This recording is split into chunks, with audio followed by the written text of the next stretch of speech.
اللهم صل على سيدنا محمد وعلى آل سيدنا محمد وبارك وسلم اللهم صل على سيدنا محمد وعلى آل سيدنا محمد وبارك وسلم۔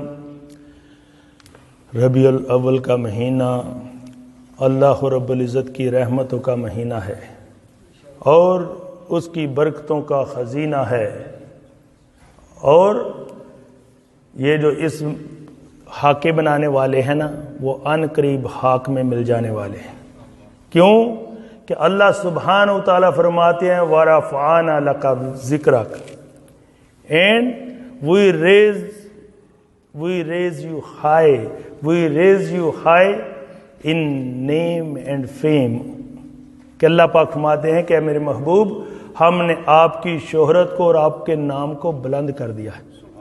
تو کوئی آسمان کی طرف تھوکے تو اس کے منہ کے اوپر ہی آ کے گرتا ہے، جس کو اللہ تعالیٰ نے بلند کیا ہے۔ کوئی بے وقوف سورج کی طرف تھوکے یا آسمان کی طرف تو وہ اس کی بے وقوفی ہے، اور کتوں کے بھونکنے کی وجہ سے کوئی چور نہیں کہلاتا۔ تو اس لیے میرے اللہ تعالیٰ نے میرے آقا صلی اللہ علیہ وسلم کو اتنا رتبہ دیا ہے، جس کو اللہ تعالیٰ فرما رہے ہیں جو خالق ہے، جو مالک ہے، جو پوری دنیا کا رازق ہے، تو وہ فرما رہا ہے کہ وَرَفَعْنَا لَكَ ذِكْرَكَ، اور ہم نے آپ کے ذکر کو، آپ کے نام کو، آپ کی شہرت کو ہم نے بلند کر دیا ہے۔ تو اس لیے میرے بھائیوں اور بہنوں دیکھو، جس نے بھی میرے آقا صلی اللہ علیہ وسلم کی دیکھو لائی ہوئی تعلیمات کو اور آقا صلی اللہ علیہ وسلم کی پیروی کی، اللہ تعالیٰ نے اس کو بھی بلند کر دیا۔ تو اس لیے اللہ پاک فرماتے ہیں قُلْ إِن كُنتُمْ تُحِبُّونَ اللَّهَ فَاتَّبِعُونِي، کہ اللہ سبحانہ وتعالیٰ فرماتے ہیں کہ اے میرے پیارے محبوب لوگوں سے کہہ دو، اے محمد صلی اللہ علیہ وسلم، سب مینکائنڈ کو، سارے انسانوں کو کہہ دو کہ اگر تم اس کا دعویٰ کرتے ہو کہ اللہ سے محبت کرتے ہو، قُلْ إِن كُنتُمْ تُحِبُّونَ اللَّهَ، اگر تم اللہ تعالیٰ سے ریئلی محبت کرتے ہو، لو کرتے ہو، تو فَاتَّبِعُونِی، پھر میری اتباع کرو، میری پیروی کرو، میرے فٹ سٹیپ کو فالو کرو، تو پھر کیا ہوگا؟ یحببکم اللہ، تو اللہ سبحانہ و تعالی تم سے محبت کرنے لگے گا، ویغفر لکم ذنوبکم، اور تمہارے گناہوں کو معاف کر دے گا، واللہ غفور الرحیم، اور اللہ سبحانہ تو ہے ہی بڑا بخشنے والا، معاف کرنے والا اور بڑا رحمت کرنے والا ہے۔ تو اللہ سبحانہ و تعالی نے اس آیت میں بتا دیا کہ اگر کسی کا یہ دعویٰ اور خیال ہے کہ وہ اللہ تعالیٰ سے محبت کرتا ہے، تو پھر اللہ پاک فرماتے ہیں کہ میں بھی ایک کسوٹی بتا رہا ہوں، ایک سکیل بتا رہا ہوں، اپنے آپ کو اس کسوٹی کے اوپر کس کے دیکھ لو کہ تم سچے ہو یا جھوٹے ہو، کھرے ہو یا کھوٹے ہو۔ تو فرمایا وہ کسوٹی کیا ہے؟ فَاتَّبِعُونِی، کہ میری اتباع کرو، میرے محبوب محمد صلی اللہ علیہ وسلم کی اتباع کرو، ان کو فالو کرو، کسی اور کو نہیں۔ اللہ تعالیٰ نے اس کے اندر حکم دیا ہے کہ رسول اللہ صلی اللہ علیہ وسلم کے تھرو کہ فَاتَّبِعُونِی، پھر میری اتباع کرو۔ تو پھر میری اتباع کرو گے تو اس اتباع اور فالو کرنے کے اور پیروی کرنے کی برکت سے اللہ تعالیٰ کیا ہوگا؟ یحببکم اللہ، تو اللہ تعالیٰ تم سے لو اور محبت اور پیار اور دوستی کر لے گا۔ اور یہاں تک کہ نہیں، پھر اللہ تعالیٰ فرماتے ہیں کہ اس کی محبوب کے ساتھ محبت کرنے سے، ان کی اتباع کرنے سے، ان کو فالو کرنے کی برکت کی وجہ سے اللہ تعالیٰ اگلا کام کیا کرے گا؟ وَيَغْفِرْ لَكُمْ ذُنُوبَكُمْ، اور تمہارے گناہوں کو بھی معاف کر دے گا، تمہاری مسٹیک اور غلطیوں کو بھی معاف کر دے گا۔ تو اللہ تعالیٰ کا وعدہ ہے جب میرے محبوب کی اتباع کرو گے، فرما برداری کرو گے، پیروی کرو گے، اس وقت وعدہ ہے۔ جو نہیں کرے گا اس کے ساتھ کوئی مغفرت کا، کوئی بخشش کا وعدہ نہیں ہے۔ اور فرمایا واللہ غفور الرحیم، اور اللہ سبحانہ و تعالیٰ تو بڑا ہی بخشنے والا، بڑا ہی معاف کرنے والا، بڑا ہی درگزر کرنے والا اور غفور ہے، اور بڑا ہی رحیم ہے، بڑا مہربان ہے، اور بڑا ہی رحمت کرنے والا ہے۔ تو اللہ سبحانہ وتعالیٰ پھر اس کی اگلی آیت میں، یہ سورہ آل عمران کی 31 نمبر آیت ہے جو میں نے آپ کے سامنے پڑھی، اور اللہ تعالیٰ اگلی آیت میں فرماتے ہیں قُلْ أَطِیعُوا اللَّهَ وَالرَّسُولَ، اللہ پاک فرماتے ہیں کہ اطاعت کرو اللہ رب العزت کی بھی اور اس کے رسول کی بھی۔ اللہ رب العزت کا بھی کہا مانو اور رسول اللہ صلی اللہ علیہ وسلم کی بھی فرما برداری کرو۔ اور فرمایا فَإِن تَوَلَّوْا، پھر اگر یہ جو ہے اعراض کریں اطاعت کرنے سے اللہ رب العزت کی، یعنی اس کے قرآن کی اور رسول اللہ صلی اللہ علیہ وسلم کی، تو اللہ پاک فرماتے ہیں فَإِن تَوَلَّوْا، اگر کوئی اعراض کرے فَإِنَّ اللَّهَ لَا يُحِبُّ الْكَافِرِينَ، تو فرمایا کہ اللہ تعالیٰ ایسے کافروں سے محبت نہیں کرتا۔ دیکھو کہ کتنے سخت الفاظ ہیں کہ جو نبی پاک صلی اللہ علیہ وسلم کی اتباع نہیں کرے گا اس کے اگینسٹ جائے گا، تو اللہ پاک فرماتے ہیں اللہ تعالیٰ ایسے کافروں سے محبت نہیں کرتے۔ تو جنت میں جانا ہے تو پھر کیا چاہیے؟ میرے آقا صلی اللہ علیہ وسلم کی اتباع۔ بخاری شریف میں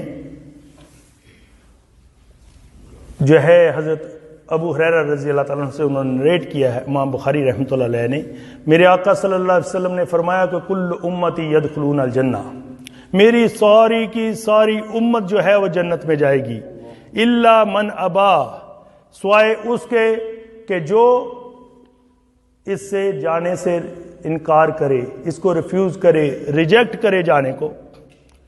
قالوا، صحابہ نے فرمایا کہ یا رسول اللہ، قالوا یا رسول اللہ من یابا، کون ہے یا رسول اللہ جو ایسا کہ انکار کرے؟ بھائی دیکھو نا، اگر باہر ٹیمپریچر جو ہے 110 فارنہائٹس ہو اور کوئی ادھر ایئر کنڈیشن چل رہا ہو، اندر کمفرٹیبل ٹیمپریچر ہے 68، تو وہ کوئی بیوقوف ہی ہے نا جو کہ میں اندر نہیں آنا۔ تو انہوں نے فرمایا کہ جب جنت کے دروازے کھلے ہوں گے تو یا رسول اللہ کون ایسا ہے جو کہ ریفیوز کرتا ہے، ریجیکٹ کرتا ہے اور اس کو نگلیکٹ کرتا ہے جنت میں جانے سے؟ تو آقا صلی اللہ علیہ وسلم نے فرمایا وَمَنْ أَطَانِي دَخَلَ الْجَنَّةِ، میری پیروی کرے گا، میری فرما برداری کرے گا، مجھے اوبے کرے گا، وہ تو جائے گا ہو داخل جنت میں۔ تو اس لیے کہتے ہیں نا نقش قدم نبی کے ہیں جنت کے راستے، اللہ سے ملاتے ہیں سنت کے راستے۔ تو یہاں پہ کوئی اور راستہ نہیں ہے جو اللہ رب العزت کی طرف جاتا ہے، جو جنت کی طرف جاتا ہے، وہ راستہ صرف قرآن اور سنت کا راستہ ہے۔ جو اس کو چھوڑے گا تو وہی عذاب میں پڑے گا۔ میرے آقا صلی اللہ علیہ وسلم نے صحابہ تشریف فرما تھے، ایک لائن لگائی سیدھی، فرمایا کہ صحابہ یہ ہے سیدھا راستہ جو جنت میں جاتا ہے، یہ ہے قرآن اور سنت کا راستہ۔ اور پھر آقا صلی اللہ علیہ وسلم نے دونوں طرف جو ہے کچھ لائنیں نکالی دونوں طرف، اور فرمایا کہ یہ ہیں ایگزٹ، کہ جا تو سیدھے رستے پہ تھا لیکن جس نے غلط ایگزٹ لے لیا، تو اب فرمایا کہ یہ ہے جو راستے سے ہٹ جاتا ہے، سنت کے راستے کو چھوڑ کے، قرآن کے راستے کو چھوڑ کے، تو یہ جو ایگزٹ پہ جائے گا نا، تو یہ ہے جو باہر نکل جائے گا۔ تو اس لیے میرے بھائی اور بہنوں، جب بھی کوئی کام کریں تو یہ دیکھ لیں کہ آقا صلی اللہ علیہ وسلم نے یہ کیا ہے، یا صحابہ کو کرتے ہوئے دیکھا تو منع نہیں کیا، یا اس کے کرنے کا حکم دیا ہے۔ کتنا سمپل رول ہے۔ تو دین کے اندر نئی نئی چیزوں سے کرنے سے ہم بچے۔ تو اس لیے آقا صلی اللہ علیہ وسلم نے فرمایا ومن اطانی داخل الجنہ، جو کوئی میری اطاعت کرے گا، فرما برداری کرے گا، وہ تو جنت میں داخل ہو جائے گا۔ ومن عصانی فقد ابا، اور جو کوئی میری نافرمانی کرے گا نا، یہ ہے جو جنت میں جانے سے انکار کرتا ہے۔ فرمایا کہ جو میری نافرمانی کرے گا یہ ہے وہ بندہ جو اور وہ عورت جو جانے سے انکار کرتا ہے.